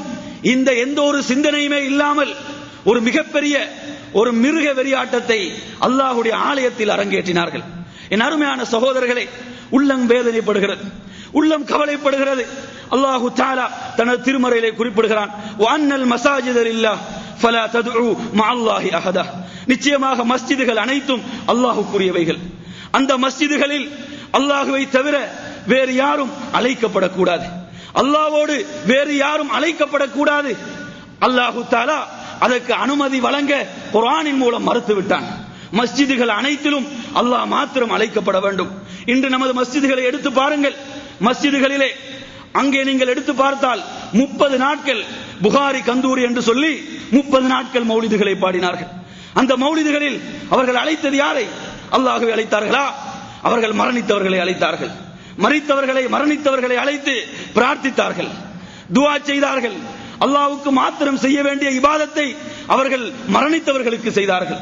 நபிகளார் ஸல்லல்லாஹு அலைஹி வஸல்லம் அவர்கள் மக்காவிலே 13 வருட கால போராட்டம், அந்த போராட்டத்தில் அவர்கள் நிலைநாட்டியது ஒன்றைதான், அதுதான் ஓரிரை கொள்கை, அதுதான் ஏகத்துவம். அவர்கள் கற்றுக் கொடுத்தார்கள், இதஸ்தஅன்த ஃபஸ்தஇன் பில்லாஹ், நீ உதவி தேடினால் அல்லாஹ்விடம் உதவி தேடு என்று கற்றுக் கொடுத்தார்கள். இதா சஅல்த, நீ கேட்டால் அல்லாஹ்விடம் கேள் என்று கற்றுக் கொடுத்தார்கள். இய்யாக நஅபுது வ இய்யாக நஸ்தஈன் என்ற குர்ஆனுடைய வசனத்துக்கு அர்த்தம் இல்லாமல் ஆக்கிவிட்டார்கள். உன்னையே வணங்குகிறோம், உன்னிடமே உதவி தேடுகிறோம் என்ற இந்த அல் குர்ஆனிய வசனம் கேள்விக்குறியாக்கப்பட்டு விட்டது. அல்லாஹ்வை முன்னிலைப்படுத்தி கொடுக்கப்படுகின்ற இந்த உறுதிமொழி எந்த ஒரு பெருமதியமற்றதாக ஆக்கப்படுகிறது. என் அருமையான சகோதரர்களே, அல்லாஹ்வுடைய மஸ்ஜிதிலே ஒருவன் பள்ளிக்குள் வந்து ஒரு மதுபான போத்தலை எடுக்கிறான், மதுபானத்தை எடுத்து அருந்துகிறான் என்றால் உங்களுடைய உள்ளங்களே எவ்வளவு கொதிக்கும். உள்ளங்களிலே கையை வைத்து கேளுங்கள். ஒரு மதுபானத்தை எடுத்து பள்ளிக்குள் வைத்து ஒருவன் அருந்துகிறான், அல்லது ஒருவன் சிகரெட்டை கொண்டு வந்து மஸ்ஜிதுக்குள் புகைக்கிறான், உள்ளங்கள் எவ்வளவு கொதிக்கும். ஒருவன் மஸ்ஜிதுக்குள் ஒரு பெண்ணோடு விபச்சாரம் செய்கிறான், எவ்வளவு உள்ளங்கள் கொதிக்கும். ஆனால் இந்த மௌலிதுகள் அதைவிட ஒரு மிகப்பெரிய அநியாயத்தை அல்லவா அரங்கேற்றுகிறது. இந்த நமது உள்ளங்கள் கொதிக்கிறதா? நமது உள்ளங்கள் இந்த மதுபானம் குடிக்கக்கூடிய இந்த பாவம் பெரும் பாவம் தான், விபச்சாரம் செய்வது பெரும் பாவம் தான். இந்த அனைத்தை விட பல மடங்கு கொடிய பாவம் ஷிர்க். அல்லாஹு தஆலா குர்ஆனிலே சொல்கிறான், இன்ன ஷிர்க லதுல்முன் அதீம், நிச்சயமாக ஷிர்க் அநியாயங்களில் மிகப்பெரிய அநியாயம் என்று அல்லாஹு தஆலா சொல்கிறான். அந்த அநியாயம் அல்லாஹ்வுடைய மஸ்ஜிதுக்குள் அரங்கேற்றப்படும் பொழுது ஒரு மூமின் உணர்வற்று இருக்கிறான் என்று சொன்னால், என் அருமையான சகோதரர்களே, அவனது ஈமானுடைய நிலை என்ன? அவனுக்கு ஈமான் இருக்கிறதா? நபிகளார் ஸல்லல்லாஹு அலைஹி வஸல்லம் சொன்னார்கள், ஒரு தவறை கண்டு, ஒரு பாவத்தை கண்டு அவனது உள்ளத்தால் அவன் வெறுக்கவில்லை என்றால் அதுதான் ஈமானுடைய கடைசி பகுதி. உள்ளத்தால் வெறுக்க வேண்டும். உள்ளத்தால் வெறுப்பதற்கும் அவனது உள்ளம் சம்மதிக்கவில்லை என்றால் அவனுக்கு ஈமான் இல்லை என்று அர்த்தம். என் அருமையான சகோதரர்களே, கொஞ்சம் சிந்தித்து பாருங்கள். இப்படியான பாவங்களை மஸ்ஜிதிலே அரங்கேற்றுவதற்கு அனுமதிக்க மாட்டோம். ஆனால் ஷிர்க், அல்லாஹ்வுக்கு ஒன்றை இணையாக்குகின்ற பாவத்தை, அல்லாஹ் அல்லாதவர்களை அழைப்பதை நாம் மஸ்ஜிதிலே அனுமதிக்க முடியுமா? அந்த பாவத்துக்கு எதிராகத்தான் அவர்கள் குரல் கொடுத்தார்கள். அந்த பாவத்துக்கு எதிராகத்தான் பிம்பர் மேடைகளிலே உரை நிகழ்த்தினார்கள். இது மிகப்பெரிய அநியாயம். நீங்கள் செய்யக்கூடிய இந்த அநியாயம் மிகப்பெரிய அநியாயம். இந்த லா இலாஹ இல்லல்லாஹ் என்ற இந்த ஓரிரை கொள்கை நிலைநாட்டப்படுவதற்காக நபிமார்கள் தங்களுடைய உயிர்களை அர்ப்பணித்தார்கள். சஹாபாக்கள் அவர்கள் 2 துண்டுகளாக பிளக்கப்பட்டார்கள். அந்த அம்மார் இப்னு யாசிர் ரலியல்லாஹு அன்ஹு அவர்கள் மிகப்பெரிய சோதனைகளை சந்தித்தார்கள். பிலால் ரலியல்லாஹு அன்ஹு அவர்கள் அந்த மக்காவுடைய தெருக்களில் சோதனைகளையும் வேதனைகளையும் சந்திக்கிறார்கள். அந்த நேரத்தில் எல்லாம் அவர்கள் அகத் அகத் அல்லாஹ் ஒருவன் என்று சொல்லிக் கொண்டிருக்கிறார்கள். ஏன் அந்த கடவுள்களை அவர்களுக்கு அழைத்திருக்க முடியாதா? அந்த லாத்தை, மனாத்தை, உஸ்ஸாவை அழைத்திருக்க முடியாதா? அந்த காபாவிலே இருந்த 360 சிலைகளை அழைத்திருக்க முடியாதா? ஏன் அழைக்கவில்லை? லா இலாஹ இல்லல்லாஹ், இந்த ஓரிரை கொள்கை இது நிலைநாட்டப்பட வேண்டும். அதற்காக அந்த அகத் என்ற வார்த்தையை அவர்கள் சொல்லிக் கொண்டிருந்தார்கள். என் அருமையான சகோதரர்களே, இப்படி காக்கப்பட்ட ஒரு கட்டி காக்கப்பட்ட கொள்கை இது. பல அர்ப்பணிப்புகள், பல தியாகங்கள், பல போராட்டங்கள், பல உயிரிழப்புகள், பல சோதனைகள், பல கஷ்டங்கள், அதற்கு பிறகு கட்டி காக்கப்பட்டு நம்மிடம் இந்த கொள்கை வழங்கப்பட்டிருக்கிறது. அருமையான சகோதரர்களே, இதை கட்டி காக்க வேண்டிய பொறுப்பு நமது பொறுப்பாகும். அதற்காக நாம் செய்தது என்ன? நாளை மறுமையுடைய நாளில் அந்த நபி தோழர்கள் அல்லாஹ்வுடைய முன்னிலையிலே சொல்வார்கள், யா அல்லாஹ், இந்த ஓரிரை கொள்கையை நிலைநாட்டுவதற்காக நான் என்னை அர்ப்பணித்தேன். முஸ்அப் இப்னு உமைர் ரலியல்லாஹு அன்ஹு அவர்கள் சொல்வார்கள், நான் உஹதிலே என்னை அர்ப்பணித்தேன் என்று சொல்வார்கள். ஹன்ஸலா ரலியல்லாஹு அன்ஹு அவர்கள் சொல்வார்கள், யா அல்லாஹ், என்னை நான் உஹதிலே அர்ப்பணித்தேன் என்று சொல்வார்கள். அனஸ் இப்னு நதர் ரலியல்லாஹு அன்ஹு சொல்வார்கள், யா அல்லாஹ், என்னை அடையாளம் காணாத அளவுக்கு அந்த காபிர்கள் வெட்டினார்கள். அப்படி நான் என்னை அர்ப்பணித்து இந்த ஓரிரை கொள்கையை நிலைநாட்டினேன் என்று சொல்வார்கள். அப்படி எல்லாம் அவர்கள் சொல்கின்ற பொழுது நாம் என்ன பதிலை வைத்திருக்கிறோம்? நாம் செய்த பங்களிப்பு என்ன? அருமையான சகோதரர்களே, இந்த தீனுல் இஸ்லாம், அதிலே மிக மிக அடிப்படையாக இருக்கின்ற ஓரிரை கொள்கை, அது இல்லை என்றால் தீன் இல்லை. இந்த ஏகத்துவம் இல்லை என்றால் எங்கே தீன்? தீன் என்பதில்லை. அல்லாஹு தஆலா சொல்கிறான், வலகத் பஅஸ்னா ஃபீ குல்லி உம்மத்தின் ரசூலன், நாம் ஒவ்வொரு சமுதாயத்துக்கும் இறை தூதர்களை அனுப்பினோம். எதற்கு தெரியுமா? அன்இபுதுல்லாஹ், அல்லாஹ்வை மாத்திரம் வணங்க வேண்டும். அல்லாஹ்வை மாத்திரம் வணங்க வேண்டும் என்ற அந்த கொள்கையை நிலைநாட்டுவதற்காக ஒவ்வொரு சமுதாயத்துக்கும் இறை தூதர்கள். நபிகளார் ஸல்லல்லாஹு அலைஹி வஸல்லம் அவர்கள் தாயிஃபுடைய அந்த தெருவிலே 3 மைல்கள் தாக்கப்படுகிறார்கள். தாயிஃபுடைய அந்த வீதிகளில் அந்த நபியுடைய புனித மேனியிலிருந்து இரத்தம் வழிந்து கொண்டிருக்கிறது. ஸைத் இப்னு ஹாரிஸா ரலியல்லாஹு அன்ஹு சொல்கிறார்கள், நபி அவர்களுக்கு வரக்கூடிய கற்களை எல்லாம் நான் தாங்கிக் கொள்கிறேன். நபி அவர்களுக்கு வரக்கூடிய அந்த ஒவ்வொரு கல்லையும் நான் ஒரு கவசமாக இருந்து தாங்கிக் கொள்கிறேன். அந்த மிகச்சிறந்த மனிதர், இந்த பூமியிலே உன்னதமான ஒரு மனிதர் 3 மைல்கள் தாக்கப்படுகிறார் என்று சொன்னால் எதற்காக? அருமையான சகோதரர்களே, இந்த ஓரிரை கொள்கை, அந்த ஏகத்துவம் இந்த பூமியிலே நிலைநாட்டப்பட வேண்டும் என்பதற்காக. அந்த ஓரிரை கொள்கை அல்லாஹ்வுடைய மஸ்ஜிதுக்குள் கேள்விக்குறியாக்கப்படுகிறது என்றால், அல்லாஹ்வை வணங்குவதற்காக நிலைநாட்டப்பட்ட மஸ்ஜிதிலே அந்த ஓரிரை கொள்கை கேள்விக்குறியாக்கப்படுகிறது என்றால், தெருக்களில் அல்ல, வீதிகளில் அல்ல, அல்லாஹ்வை நினைவு கூறுவதற்காக, அல்லாஹ்வை மாத்திரம் வணங்குவதற்காக எழுப்பப்பட்ட மஸ்ஜிதுகளில் அல்லாஹ் அல்லாதவர்களை அழைக்கப்படுகிறது என்றால், அல்லாஹ் அல்லாதவர்களை அழைத்து பிரார்த்திக்கிறார்கள் என்று சொன்னால் கொஞ்சம் சிந்தித்து பாருங்கள் என் அருமையான சகோதரர்களே. அதற்காக குரல் கொடுத்த காரணத்தால் ஒரு தூய்மையான முறையிலே ஓரிரை கொள்கை நிலைநாட்டப்பட்ட ஒரு மஸ்ஜிதிலே, சுன்னா மாத்திரம் நிலைநாட்டப்பட்ட ஒரு மஸ்ஜிதிலே, பித்ஆக்கள் அரங்கேற்றப்படாத ஒரு மஸ்ஜிதிலே, தூய்மையான முறையிலே தீனுல் இஸ்லாம் நிலைநாட்டப்பட்ட ஒரு மஸ்ஜிதை அவர்கள் வெட்டி, அதாவது அவர்கள் எரித்தார்கள். அது மாத்திரமா? அல்லாஹ்வுடைய வேதம் கலாம் நமது உயிரை விட மேலானது. அருமையான சகோதரர்களே, அல்லாஹ்வுடைய குர்ஆன் நமது உயிரை விட மேலானது.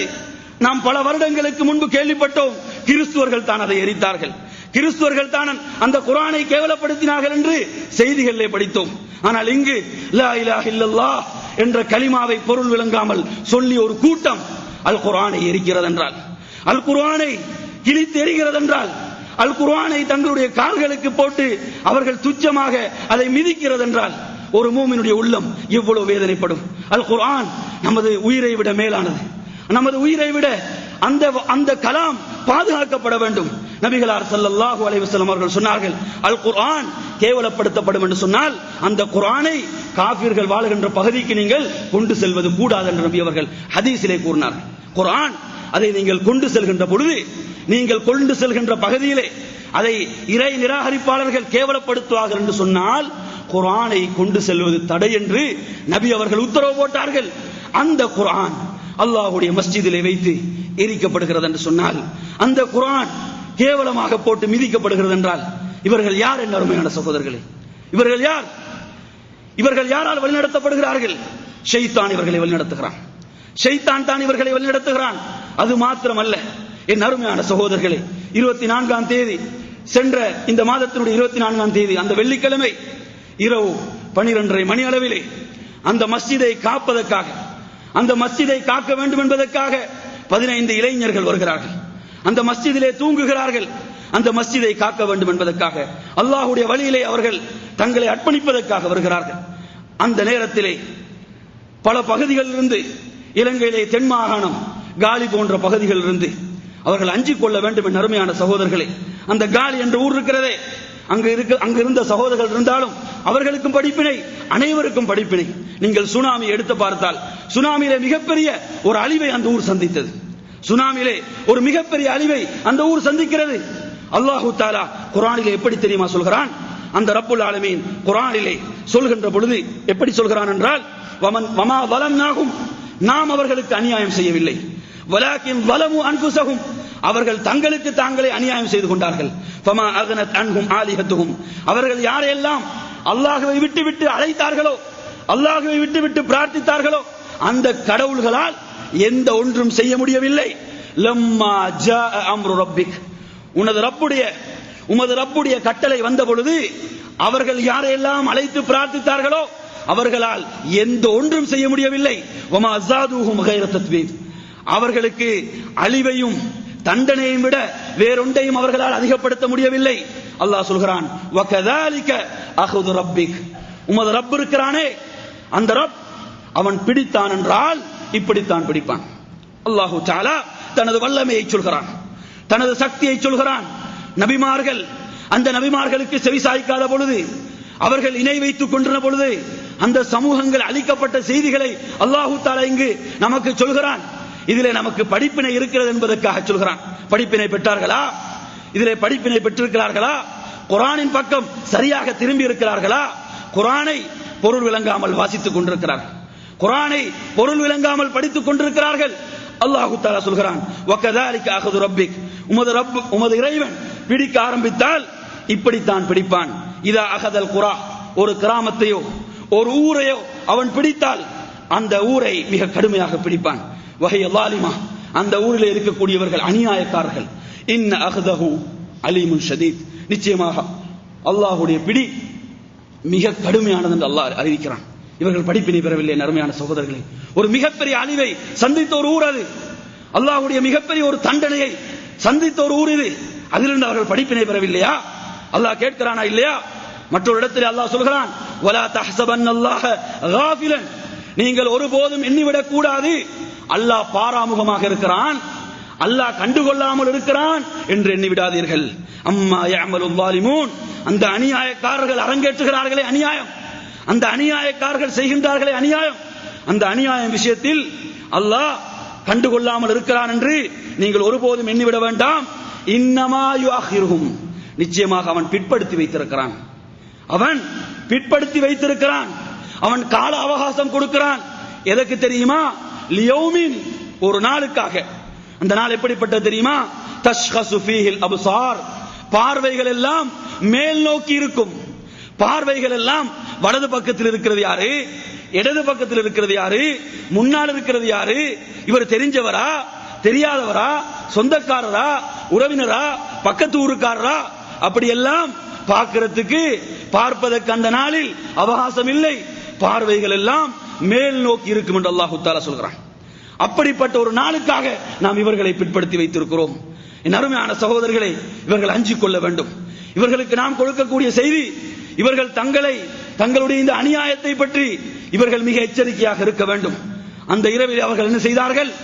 அந்த பள்ளியை காப்பதற்காக வந்த அந்த 15 பேரையும் அந்த மஸ்ஜிதுக்குள்ளே நுழைந்து கண்டம் துண்டமாக வெட்டுகிறார்கள்.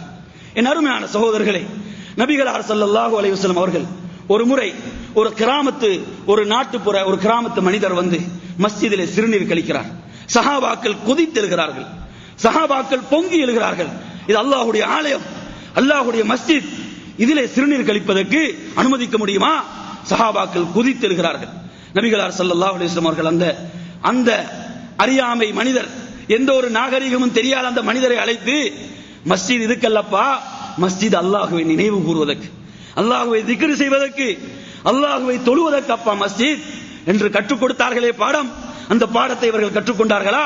அல்லாஹ்வுடைய மஸ்ஜிதிலே என்ன செய்தார்கள்? கண்டம் துண்டமாக வெட்டுகிறார்கள்.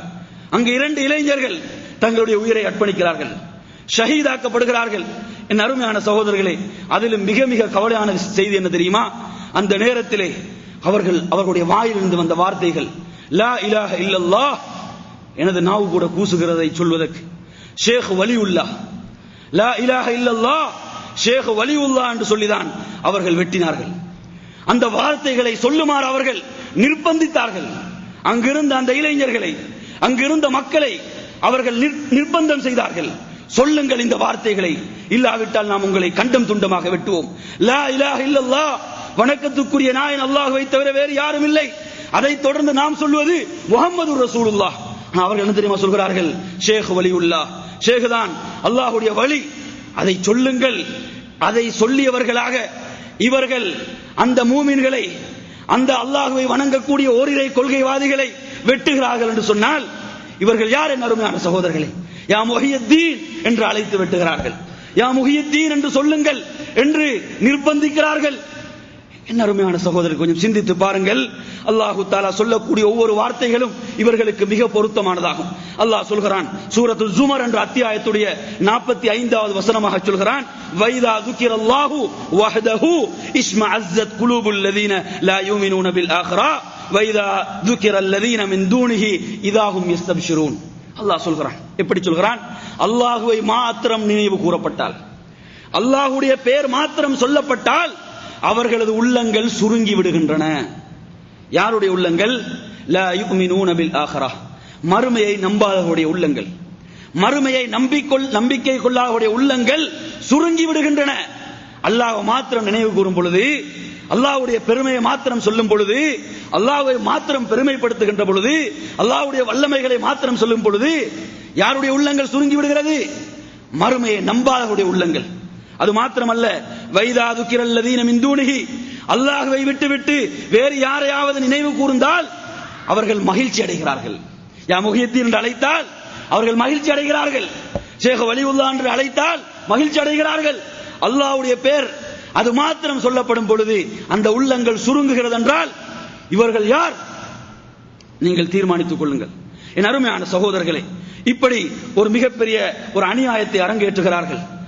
அங்கு 2 பேர்கள் ஷஹீதாகின்றார்கள், தங்களை அர்ப்பணித்தார்கள். அவர்களுக்காக நாம் பிரார்த்திக்கிறோம். அவருடைய கபருடைய வாழ்க்கை ஈடேற்றம் அடைய வேண்டும். அவர்கள் நாளை மறுமையுடைய நாளில் உன்னதமான அந்த ஜன்னத்துல் ஃபிர்தௌஸ் என்ற அந்த உயரிய சுவர்க்கத்துக்கு சொந்தக்காரர்களாக அவர்கள் மாற வேண்டும் என்று நாம் பிரார்த்திக்கிறோம். என் அருமையான சகோதரர்களே, நபிகளார் ஸல்லல்லாஹு அலைஹி வஸல்லம் அவர்கள் ஒரு ஹதீஸை சொன்னார்கள். இந்த ஹதீஸ் திர்மிதிலே பதிவாகி இருக்கிறது. அப்துல்லாஹ் இப்னு உமர் அன்ன நபிய ஸல்லல்லாஹு அலைஹி வஸல்லம் லஸவாலுத் துன்யா அஹ்வலு அலல்லாஹி மின் கத்லி ரஜுலின் முஸ்லிம். அல்லாஹ்விடத்தில் இந்த உலகம் அழிந்து போவது இருக்கிறதே, இந்த உலகம் அழிந்து போவது இலகுவானது ஒரு மூமின் கொல்லப்படுவதை விட என்று சொன்னார்கள். ஒரு மூமின் கொல்லப்படுவதை விட இந்த முழு உலகமும் அழிந்து போவது அல்லாஹ்வுக்கு இலகுவானது என்று நபி அவர்கள் சொன்னார்கள். ஒரு முஸ்லிம், ஒரு மூமினுடைய உயிர் அல்லாஹ்விடத்தில் எவ்வளவு பெருமதி மிக்கது அருமையான சகோதரர்களே. சாதாரணமான ஒன்றா? நபிகளார் ஸல்லல்லாஹு அலைஹி வஸல்லம் அவர்கள் இறுதி ஹஜ்ஜின் பொழுது கேட்கிறார்கள், ஐ யௌமிக்கும் ஹாதா, இந்த நாள் என்ன நாள் என்று கேட்கிறார்கள். இந்த மாதம் என்ன மாதம் என்று கேட்கிறார்கள். இந்த இடம் என்ன இடம் என்று கேட்கிறார்கள். அந்த அனைத்துக்கும் நபி அவர்கள் பதில் சொல்கிறார்கள், இது அனைத்தும் புனிதமான துல்ஹஜ் மாதம், புனிதமான மாதம். அந்த புனித பூமி அல்லாஹ்வால் புனிதப்படுத்தப்பட்ட இடம், அந்த யௌமுன் நஹர் அல்லாஹ்வால் புனிதப்படுத்தப்பட்ட நாள். இதெல்லாம் எப்படி அல்லாஹ்வால் புனிதப்படுத்தப்பட்டிருக்கிறதோ அது போன்ற ஒரு முஸ்லிமுடைய உயிர், ஒரு முஸ்லிமுடைய மானம், ஒரு முஸ்லிமுடைய ரத்தம் அனைத்தும் புனிதமானதாகும். நபி அவர்கள் சொன்னார்களா இல்லையா? இந்த ஹதீஸ் எல்லாம் இவருடைய காதுகளை தைக்கவில்லையா? அல்லாஹ் தஆலா குர்ஆனிலே சொல்கிறான், சூரத்துன் நிசா 4வது அத்தியாயம் 93வது வசனம், வமன் யக்துல் முஃமினன் முத்தஅம்மிதன், எவர் ஒருவர் வேண்டுமென்று ஒரு மூமினை கொலை செய்வாரோ ஃபஜஸாஉஹு ஜஹன்னமு காலிதா, அவர் நிரந்தரமாக நரகத்தில் இருப்பார். ஒருவர் ஒரு மூமினை வேண்டுமென்று கொலை செய்தால் அவருக்குரிய தண்டனை நிரந்தர நரகம். அது மாத்திரமல்ல, வகதிபல்லாஹு அலை, அல்லாஹ் அவன் மீது கோபம் கொள்கிறான், வலஅனஹு, அவனை சபித்து விடுகிறான், வஅத்தலஹு அஸாபன் அதீமா, அவனுக்கு மிக கடுமையான வேதனையும் அல்லாஹ் தஆலா தயார்படுத்தி விடுகிறான். என் அருமையான சகோதரர்களே, அந்த இலங்கையிலே தென் மாகாணத்தை நீங்கள் எடுத்து பார்த்தால் ஷிர்க் கொடிகட்டி பறக்கக்கூடிய ஒரு பகுதி என்று சொல்லலாம். அங்குதான் தர்கா நகர் என்ற ஒரு நகரே இருக்கிறது. தர்கா என்ற பெயரிலே ஒரு ஊரே அங்கே இருக்கிறது. அந்த ஊரிலே மிகப்பெரிய அர்ப்பணிப்பு தியாகங்களுக்கு மத்தியிலே அல்லாஹ்வை மாத்திரம் அழைக்கப்படுவதற்காக, சுன்னாவை நிலைநாட்டப்படுவதற்காக ஒரு மஸ்ஜிதை கட்டி எழுப்பினார்கள். அந்த மஸ்ஜிதுக்கு கைகுண்டு வீசினார்கள். அந்த மஸ்ஜித் சேதப்படுத்தப்படுகிறது பல வருடங்களுக்கு முன்னால். அதற்கு பிறகு அதற்கு அண்மையிலே உள்ள ஒரு ஊர் தான் பேருவளை என்ற ஊர். அங்கே மககுடை என்ற ஊரிலே மஸ்ஜிதுர் ரஹ்மான் என்ற அந்த ரஹ்மான் அல்லாஹ்வுடைய பேரிலே ஒரு மஸ்ஜிதை 12 மில்லியன் செலவிலே அவர்கள் கட்டி எழுப்புகிறார்கள். 2002ஆம் ஆண்டு அந்த மஸ்ஜித் திறக்கப்படுகிறது.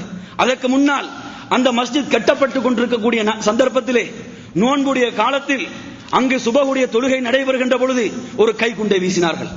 அந்த தொழுகை நடந்து கொண்டிருக்கிற நேரத்திலே சஃபிலே போய் அது விழுந்தது. அல்லாஹ்வுடைய உதவியால் அது வெடிக்கவில்லை. இப்படி ஒரு மிகப்பெரிய தியாகம். அது மாத்திரமல்லாமல் உண்மை உதயம் என்ற மாத இதழுடைய ஆசிரியர் தௌஃபீக் மதனி அவர்கள் அந்த ஊரிலே பிரச்சாரத்துக்கு சென்றிருந்த பொழுது மிக கடுமையாக தாக்கப்பட்டார்கள். சென்ற வருடம் நீங்கள் எடுத்து பார்த்தால் அதற்கு முன்னால் இருக்கக்கூடிய பானதுரை என்ற ஒரு பகுதியிலே, தொட்டவத்த என்ற ஒரு ஊரிலே ஒரு தௌஹீத் பள்ளி எரிக்கப்படுகிறது. அந்த மஸ்ஜிதில் இருந்த குர்ஆன்கள் எரிக்கப்படுகின்றன. அதற்குரிய ஆதாரங்கள் உங்களுக்கு தேவை என்றால் தரலாம். என் அருமையான சகோதரர்களே, இப்படி தொடர்ச்சியான சோதனைகளையும் எதிர்ப்புகளையும் சவால்களையும் சந்திக்கிறார்கள் என்று சொன்னால் யார் இது கொடுக்கிறது? பௌத்தர்களா? சிலைகளை வணங்கக்கூடியவர்களா? லா இலாஹ இல்லல்லாஹ் என்ற இந்த வார்த்தைகளை சொல்லி கபர்களை வணங்கக்கூடியவர்கள், கபர்களுக்கு வழிபடக்கூடியவர்கள், அவுலியாக்களை பிரார்த்திக்கக்கூடியவர்கள், அல்லாஹ்வுக்கு மாத்திரம் செய்ய வேண்டிய வணக்கங்களை அவுலியாக்களுக்காக செய்யக்கூடியவர்கள். என் அருமையான சகோதரர்களே, அந்த சகோதரர் மாஹிர், சகோதரர் முஹிதீன் என்று 2 சகோதரர்கள் ஷஹீதாக்கப்படுகிறார்கள் 24ஆம் தேதி இரவு. அவர்களுடைய ஒருவருக்கு 4 குழந்தைகள், ஒருவருக்கு 2 குழந்தைகள். அந்த குழந்தைகள் அனைத்தும் அனாதைகள் ஆக்கப்படுகின்றன. அவர்களுடைய ஜனாசாக்களை அடக்குவதற்காக பெருந்திரளாக மக்கள் கூடுகிறார்கள். அந்த ஜனாசாவை அடக்குகின்ற பொழுது அவருடைய ஒரு 4 வயது சிறுவன், ஒரு 4 வயது பையன், எனது தந்தையுடைய கபருக்கு மேனால் நீங்கள் மண்ணை போடாதீர்கள் என்று அந்த குழந்தை கண்ணீர் வடிக்கிறது என்று சொன்னால் இந்த அநியாயத்துக்கு சொந்தக்காரர்கள் யார்? என் அருமையான இவர்கள் எதற்காக கொலை செய்யப்பட்டார்கள்? அல்லாஹ்வுடைய தீன், அல்லாஹ்வுடைய மார்க்கத்தை நிலைநாட்ட புறப்பட்டதற்காக, ஓரிரை கொள்கையை நிலைநாட்ட புறப்பட்டதற்காக. என் அருமையான சகோதரர்களே, மதுபானத்தை பற்றி பேசினால், மதுபானத்தை எதிர்த்து பேசினால், மதுபானம் குடிப்பவனுக்கு அது பிரச்சனையாக இருக்கும், அவனுக்கு நோவினை தான் ஏற்படுத்தும். அதே போன்று ஷிர்க்கை பற்றி பேசினால் தர்கா வழிபாடு செய்யக்கூடியவர்களுக்கு, தர்காக்களுக்கு வழிபடக்கூடியவர்களுக்கு நோவினை ஏற்படுத்தும். அதற்காக வாய்மூடி இருக்க முடியுமா? நபிமார்கள் வாய்மூடி இருந்தார்களா? அல்லாஹ் சொல்கிறான், ஃபஸ்தா பிமா தூமர் வஅரித் அனில் முஷ்ரிகீன். மக்காவுடைய வாழ்க்கையிலே இறங்கக்கூடிய வசனம். நபி அவர்கள் பல சோதனைகள், இன்னல்கள், கஷ்டங்களை சந்தித்துக் கொண்டிருக்கின்ற பொழுது அருளப்பெற்ற வசனம், நபியே உமக்கு ஏவப்பட்டதை உடைத்து சொல்வீராக, உமக்கு எது ஏவப்படுகிறதோ அதை உடைத்து சொல்வீராக, முஷ்ரிகீன்களை புறக்கணித்து விடுவீராக என்று அல்லாஹு தஆலா வசனத்தை இறக்குகிறான் என்று சொன்னால் வாய் மூடி இருக்க முடியுமா? ஷிர்கிலே மக்களை இந்த உலகத்துடைய அற்ப லாபங்களுக்காக அந்த அறியாமை மக்களை நரகத்தை நோக்கி வழிநடத்திக் கொண்டிருக்கிறார்கள். அவர்களை மீட்டெடுக்க வேண்டிய பொறுப்பு நம் ஒவ்வொருவரையும் சார்ந்திருக்கிறது. அந்த பணியை செய்வதற்கு முற்படுகின்ற பொழுது இப்படியான எதிர்ப்புகள், சவால்கள் நிச்சயமாக வரும். அதற்காக வாய்மூடி இருக்க முடியுமா? அருமையான சகோதரர்களே, நாம் தாவாவிலே நளினம் என்பதெல்லாம் நாம் நன்றாக விளங்கிக் கொள்ள வேண்டும். சில சகோதரர்கள் தாவாவிலே நளினம் என்பதை தவறாக விளங்கி வைத்திருக்கிறார்கள். இந்த இடத்தில் ஓரிரை கொள்கை நிலைநாட்டப்பட வேண்டும். ஷிர்கிலிருந்து சமூகம் மீட்டெடுக்கப்பட வேண்டும். நபிமார்கள் மிக தெளிவாக, ஆணித்தரமாக, உறுதியாக தான் சொன்னார்கள். நபியிடத்திலே குறைஷி காபிர்கள் வருகிறார்கள். நபி அவர்கள் அங்கு சோதனைகளையும் இன்னல்களையும் சந்தித்துக் கொண்டிருக்கிறார்கள். சஹாபாக்கள் தங்களை அர்ப்பணித்துக் கொண்டிருக்கிறார்கள். குறைஷி காபிர்கள் ஒரு ஒப்பந்தத்தை செய்ய வருகிறார்கள். யா முஹம்மது, நாம் ஒரு ஒப்பந்தத்தை செய்து கொள்வோம். உமது கடவுள், உமது அல்லாஹ்வை நாம் ஒரு வருடத்துக்கு வணங்குகிறோம். நமது சிலைகளை நீங்கள் ஒரு வருடத்துக்கு வணங்க வேண்டும். ஒப்பந்தம் போடுவோமா? ஒப்பந்தத்தை கைச்சாத்திடுவோமா கேட்கிறார்கள். அல்லாஹு தஆலா வசனத்தை இறக்குகிறான். நபி அவர்கள் பேசுவதற்கு முன்பு 7 வானங்களுக்கு மேலிருந்து அரசுடைய ரப்பிடமிருந்து வகி வருகிறது. குல் யா அய்யுஹல் காஃபிரூன், நபியே சொல்லுங்கள், காஃபிர்களே, நீங்கள் வணங்குவதை நான் வணங்க மாட்டேன். ஒரு மூமினுடைய தலை அல்லாஹ்வுக்கு முன்னால் மாத்திரம் சிரம் தாழ்த்தப்பட வேண்டிய ஒரு தலை அந்த தர்காவுக்கு முன்னால் சிரம் தாழ்த்தப்படுகிறது என்றால், என் அருமையான சகோதரர்களே, நபியுடைய தவா எங்கே? நபியுடைய தியாகங்கள் எங்கே? சஹாபாக்களுடைய தியாகங்கள் எங்கே? அல்லாஹு தஆலா சொல்கிறான், வலா அன்தும் ஆபிதூன மா அபுத், அதே போன்று நான் வணங்கக்கூடியவற்றை நீங்கள் வணங்கக்கூடியவர்களாக இல்லை. நீங்கள் சிலைகளை வணங்கினால், அத்தோடு கலந்து அல்லாஹ்வை வணங்கினால் அது ஏற்றுக்கொள்ளப்படுமா? நமது வணக்கத்தில் முகஸ்துதி வந்தாலே புறக்கணிக்கப்படும். அல்லாஹ்வுக்கு செய்ய வேண்டிய வணக்கத்தை தூய்மையான எண்ணத்தோடு நாம் செய்ய வேண்டும். என் அருமையான சகோதரர்களே, ஒரு நபி தோழர் வருகிறார், ஒரு சஹாபி வருகிறார், வந்து யா ரசூலல்லாஹ், நான் புவானா என்ற ஒரு இடத்திலே அல்லாஹ்வுக்காக ஒரு நேர்ச்சையை செய்திருக்கிறேன், ஒரு ஒட்டகத்தை அறுத்து பலியிடுவதற்கு நேர்ந்திருக்கிறேன், அதை நிறைவேற்றலாமா என்று நபியிடத்திலே அனுமதி கேட்கிறார். அந்த நேரத்தில் நபி அவர்கள் என்ன கேள்வி கேட்டார்கள்? அந்த மனிதர், நன்றாக கவனியுங்கள், அல்லாஹ்வுக்காக என்ற தூய்மையான எண்ணத்தில் ஒரு நேர்ச்சையை அறுத்து பலியிடுவது யாருக்காக? அல்லாஹ்வுக்காக. நபி அவர்கள் கேட்ட கேள்வி என்ன தெரியுமா? அந்த இடத்தில் அறியாமை கால சிலைகள் எதுவும் இருந்ததா? அறியாமை கால சிலைகள் எதுவும் வணங்கப்பட்டுக் கொண்டிருந்ததா? அங்கு எதுவும் விழாக்கள் கொண்டாடப்பட்டதா கேட்டார்கள். இல்லை, அங்கு அறியாமை கால சிலைகள் இல்லை, அங்கு ஏதும் விழாக்கள் கொண்டாடப்படுவதில்லை. அப்படி என்றால் உமது நேர்ச்சியை நிறைவேற்றும் என்று நபி அவர்கள் அனுமதி கொடுத்திருப்பார்கள் என்று சொன்னால், அல்லாஹ்வுக்காக நிறைவேற்றப்படுகின்ற நேர்ச்சியை கூட அந்த நிறைவேற்றப்படுகின்ற இடத்தில் அந்த கொள்கைக்கு, ஓரிரை கொள்கைக்கு எதிரான எந்த ஒன்றும் அங்கு இருக்கக்கூடாது என்று நபி அவர்கள் தூய்மையான ஒரு கொள்கையை போதித்திருப்பார்கள் என்று சொன்னால், அந்த கொள்கை எங்கே? அந்த கட்டி காக்கப்பட்ட கொள்கை எங்கே? என் அருமையான சகோதரர்களே, நாம் சத்திய வழியிலே பயணம் செய்ய ஆரம்பித்திருக்கிறோம். மூட பழக்க வழக்கங்களை எல்லாம் தூக்கி எறிந்துவிட்டு, ஷிர்க்கை தூக்கி எறிந்துவிட்டு, தர்காவை தூக்கி எறிந்துவிட்டு, கபர்களை, சமாதி வழிபாடுகளை தூக்கி எறிந்துவிட்டு, பித்ஆக்களை தூக்கி எறிந்துவிட்டு, அந்த ஓரிரை கொள்கையிலும் சுன்னாவிலும் தங்களுடைய பயணத்தை ஆரம்பிப்பதற்காக நாம் புறப்பட்டிருக்கிறோம். நமது பயணத்தில் பல சவால்கள், பல சோதனைகள், பல கஷ்டங்கள், பல துன்பங்கள் இருக்கும். நபிமார்கள் சந்தித்தார்கள், அதுபோன்று நாமும் சந்திப்போம். ஆனால் அந்த சவால்களில் எல்லாம் நாம் உறுதியாக இருப்போம் என்று சொன்னால், அந்த இறை தூதர்கள், சஹாபாக்கள் எந்த வெற்றியை கண்டுகொண்டார்களோ நிச்சயமாக நாமும் அந்த வெற்றியை கண்டுகொள்வோம் என்று கூறி எனது உரையை நிறைவு செய்கிறேன். வஸ்ஸலாமு அலைக்கும் வரஹ்மத்துல்லாஹி வபரகாத்துஹு வ ஆகிரு தஅவானா அனில் ஹம்துலில்லாஹி ரப்பில் ஆலமீன்.